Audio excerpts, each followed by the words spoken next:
What's up, Packer fans? Welcome back to the Pack a Day podcast. I'm your host, Andy Herman. You can follow me on Twitter at Andy Herman NFL. Thank you so much for joining me today. A little bit of a lighter topic today in comparison to Jordan Love's progress report or Aaron Rodgers and whether or not he's going to return to the Packers. My main topic today is going to be the NFL draft and I think some revisions that need to take place, and I'll tell you why and I'll tell you what in just a moment. If you're looking for those deep dives, maybe something a little bit more Packers related, definitely make sure to check out those Rodgers and Love pieces if you haven't already, and obviously the videos have been up over the last couple days, so make sure to check that out. But again, today is a little bit of a lighter topic. Before I get there, I did want to actually make a correction from that Aaron Rodgers video. I did mention that in the Jordan Love draft, the third round pick was Oren Burks. Of course, it was Josiah DeGuara, so thank you for those of you in comments who pointed that out. My bad on that one, won't happen again, but of course, Josiah DeGuara in the third round, not Oren Burks. So we do have some Packer news that I want to get to before I discuss the draft in a little bit more detail, and that is Marquez Valdes-Scantling, as reported by Brandon Carwile.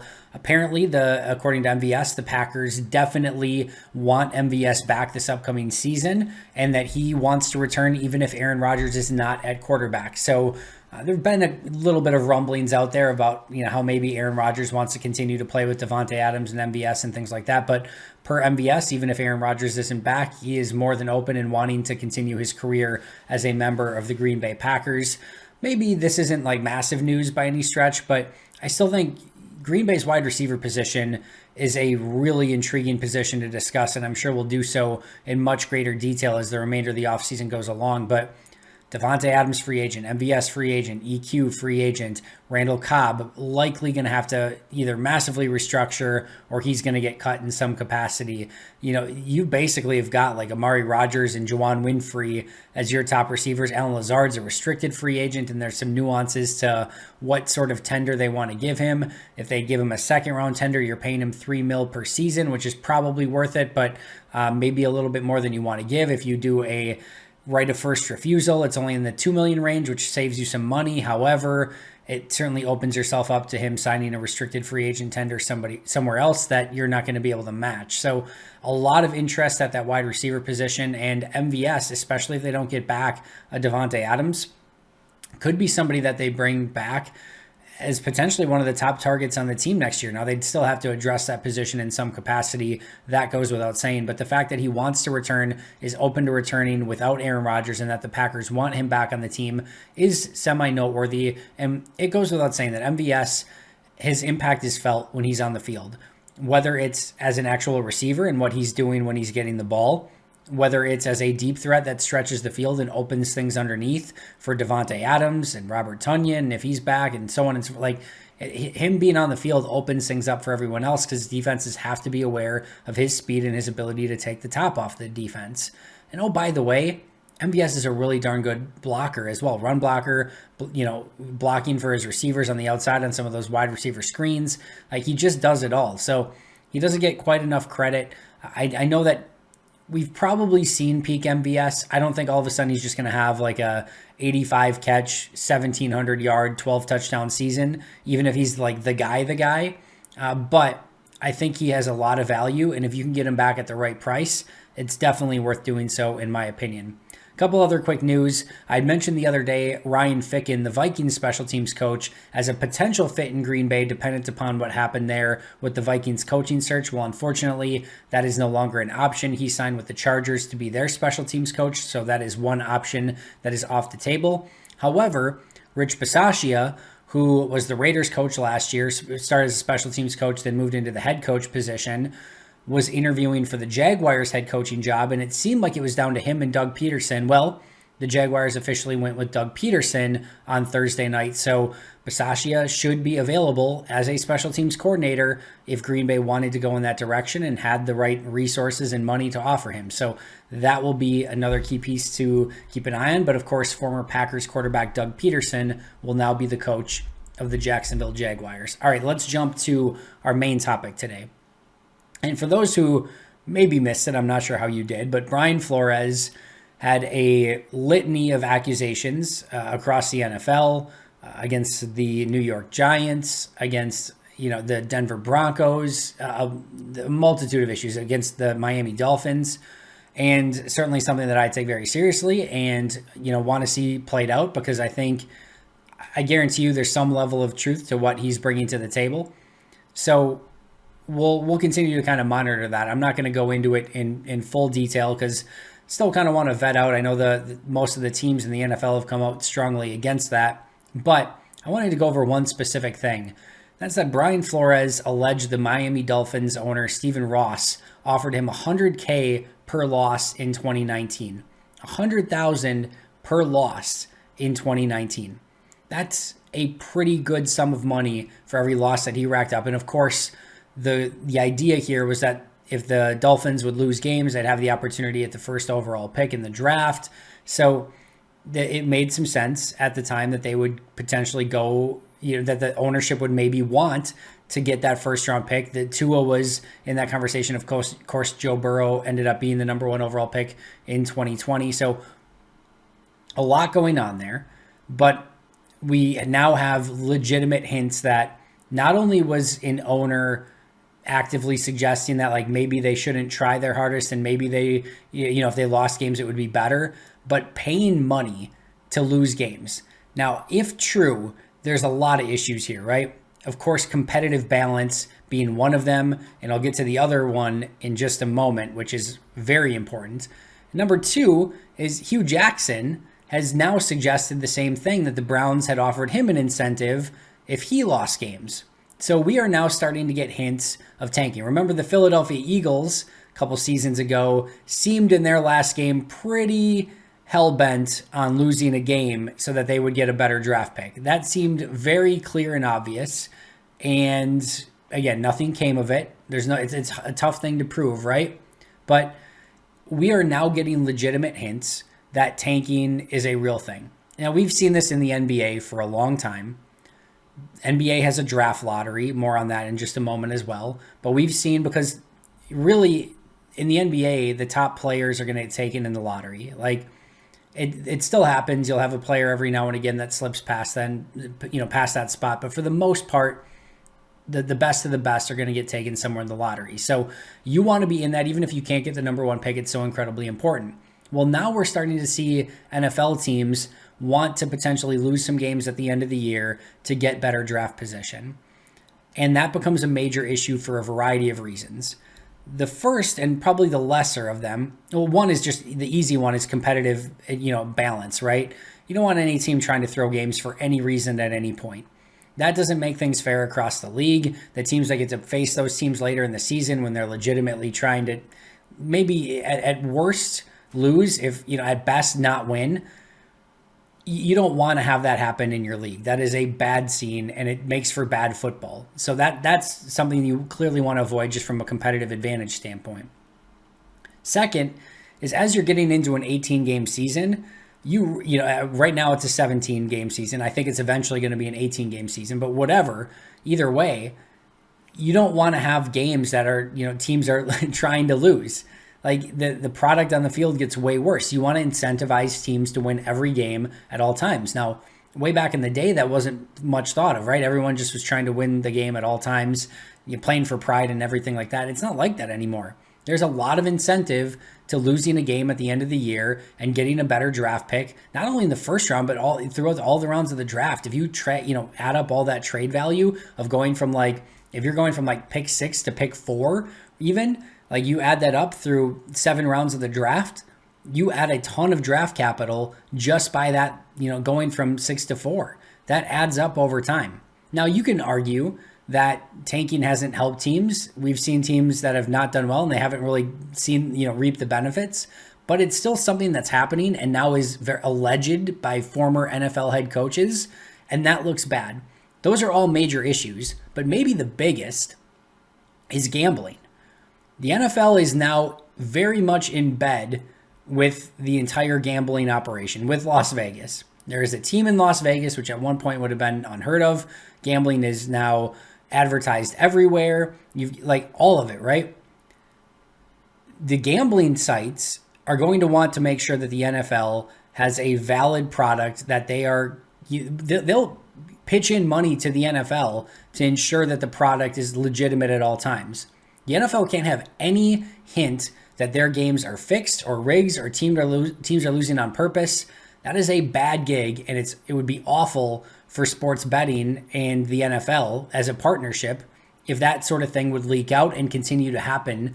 So my point being here is that the NFL has to figure out a way to, disincentivize any sort of tanking and make it so that teams want to continue to win no matter what, and that these sort of issues don't take place. You fix competitive balance, you fix, all of the, obviously the Vegas stuff, you make the product on the field better where everyone's trying to win. Everything's better in that scenario. So how do you go about fixing that? And I think that the clear answer is some sort of draft lottery. And I'm to the point now where I wholeheartedly agree with that. I think you have to have some sort of lottery system so that it's not just the team that's worst overall gets the number one pick, and then the second worst gets the second pick, and so on and so forth. You're literally incentivizing teams to lose in that situation. Adding a lottery, and think of it this way, in the NBA, the way they do it, first of all, you can only get to certain spots. I don't necessarily agree with that, but like the top three picks, the worst three teams, I should say, I'll have about a 14% chance of getting the number one overall pick. So yeah, you would have the ability to potentially get to certain spots in the draft, and you can still kind of work around it if you're tanking in that regards, and still, guarantee yourself a pretty good chance at a top 5 pick or 6 pick. The issue is that the lottery system hasn't fixed anything in the NBA. Teams are still tanking. Teams are still trying to get better draft picks. And as soon as they realize they're not a contender, they know that it behooves them to be in the lottery and have a chance at a top 3 pick than it does for them to try to get the number 8 seed and just get buzzsawed by a number 1 overall that's just going to sweep you in 4 games. Your season's going to be over, and now you're out of the lottery, and it's just a nightmare altogether. So the lottery system, in my opinion, has not worked in the NBA. I still think it can work in the NFL. Here's how I would do it. And I want to preface this by saying I don't think this is likely. I will also say I love this idea, and I do think it makes a ton of sense. So I would do a lottery system only for the 18 teams that did not make the playoffs. And I want to be clear here. Teams 19 through 32 would be separated the same exact way as they are today, as based on record and elimination from the playoffs. And the 2nd through 7th rounds would be the exact same way as they are today, ranked in your order of worst team to best team, and so on and so forth. So everything from pick 18, or I guess 19, to the end of the draft would be the exact same as it is today. We're just trying to figure out a way to fix the top 18 and make it so there's not an incentive to lose football games and get a better draft pick. So how do you go about doing that? What I would propose, this is maybe a little bit out there, but what I would propose is that the odds of the lottery, you're still running a lottery system, but the odds of the lottery are not based upon whoever finished last or whoever had the worst record this past season. Your lottery odds are based on who has gone the longest without making a playoff appearance. All right, so hear me out on this. The Jets, for example, have gone 11 years without making the playoffs. Nobody else is close to that. They would have the number 1 most ping pong balls in the draft, or in the draft lottery, because they've gone 11 years without making the playoffs. Next would be the Broncos. They've gone 6 years without making the playoffs. They would have the 2nd most amount of ping pong balls. And then the Giants, the Lions, and Dolphins have all gone 5 years. Those teams would be separated by who finished with a worse record this past season. Same as sort of normal, but then they would be on the next tier. So it would be the Lions, the Giants, and then the Dolphins. Then followed by the Falcons, Panthers, Jaguars, then Chargers, Vikings, Texans, and then a slew of teams who've only not been in the playoffs for 1 year. Now, why does this make it so that teams don't tank? I think the way to understand this is the only time that you would have an incentive to lose a football game in this system is if you had a choice in week 18. If you had a choice in week 18 where if you won the game, you would be the 7 or 6 seed in the playoffs, or maybe won your division and got in the playoffs. And if you lost, like let's say that the Jets, right? The Jets are the worst team. And they know that if they win this game, they'd get in the playoffs. And if they lost, they'd have the best odds to get the number 1 pick in the draft.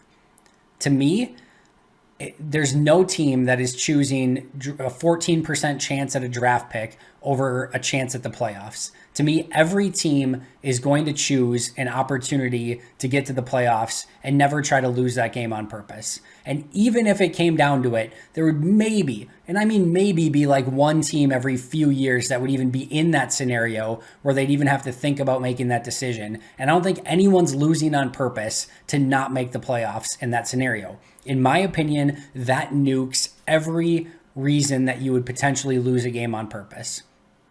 In all sincerity, you would literally make it so that basically the order of your lottery is prepared, known ahead of time. And then if you make the playoffs, you know that you're out of that lottery system. And now you're in the playoffs, though. Nobody's going to say no to that. Like, nobody's losing on purpose when they have the opportunity to go to the playoffs. I wholeheartedly would not believe that any team would do that when given the opportunity to go to the playoffs. So you have eliminated any sort of want or desire to lose a game, because you losing, whether you're 0-17 or 8-9, if you're the Jets and you're the team with the furthest out, whether you're 0-17 or 8-9, if you don't make the playoffs, you have the best odds to be the number one pick next year. Now remember, because I think that maybe some people might say, well, Andy, think about it this way, though. The Jets have gone 11 years without making the playoffs. What if they were, like, for the last 4 years, the highest rated team and got, like, number one pick? Number one is, first of all, the Jets have been picking towards the top of the draft for forever anyway. Number two is that you only still have a 14% chance, if you're weighting it correctly, at getting that number one pick. So the odds that they would go number one pick, even by being the worst team for 11 years, isn't that great. And more importantly is the fact that I think it benefits competitive balance by taking these teams who haven't gone to the play. I don't think it does anyone any favors to have these teams like the Lions and the Jets and the Browns for so long and the Bengals for so long, recently, that don't go to the playoffs for a decade.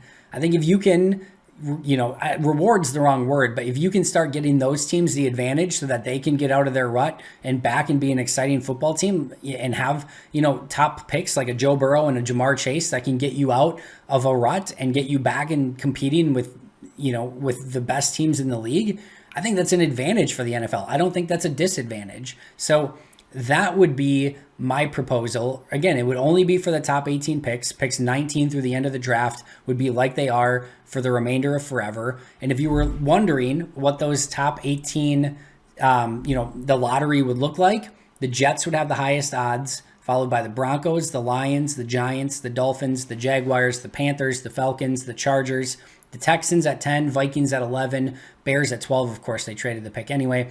Seahawks at 13, Commanders at 14. I actually get to use that in the right form for the first time. Browns at 15, Ravens at 16, Colts at 17, and Saints at 18. So that would be your draft lottery order. Maybe not most importantly, but the other thing here is the NFL is the king of revenue. The NFL is the king of making everything important.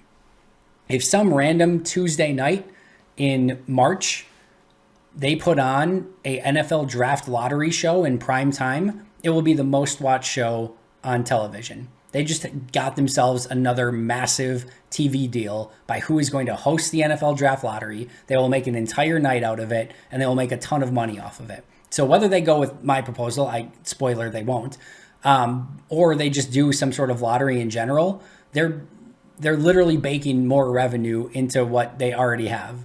So to me, this is a no-brainer for the NFL to do this in some capacity. It helps competitive balance. You making sure that teams aren't tanking on purpose. You're setting up a lottery, which is going to get you revenue because it's going to be a highest rated TV program sort of thing.